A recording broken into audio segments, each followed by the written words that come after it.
ఇది యుద్ధ కథ కాదు. ఇది యుద్ధానికి ముందున్న నిశ్శబ్దపు క్షణాల కథ. కురుక్షేత్రం. లక్షలాది సైన్యాలు ఎదురెదురుగా నిలబడ్డాయి. అస్త్రాలు సిద్ధంగా ఉన్నాయి. కాని మనసులింకా తేల్చుకోలేదు. ఒకవైపు అహంకారం, అధికారానికి తపన, మరోవైపు ధర్మం, కర్తవ్యంపై నిలిచిన నమ్మకం. గాలిలో దుమ్ము ఎగురుతోంది. కాలం ఆగిపోయినట్లుంది. శంఖనాదాలు వినిపిస్తున్నాయి. కాని అవి కేవలం యుద్ధానికి పిలుపు కాదు. అవి ప్రతి మనిషి హృదయంలో జరిగే అంతర్గత పోరాటానికి ప్రతిధ్వని. భీష్ముని శంఖధ్వని గర్వాన్ని ప్రకటిస్తే, కృష్ణుని పాంచజన్యం ధర్మస్వరాన్ని వినిపిస్తుంది.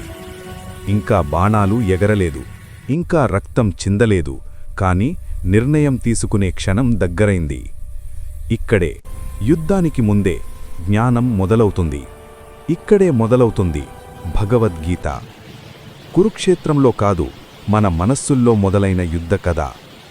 ఇక్కడ శ్లోకాలు వినిపించవు, కాని గీతసారం ప్రతి హృదయాన్ని తాకుతుంది.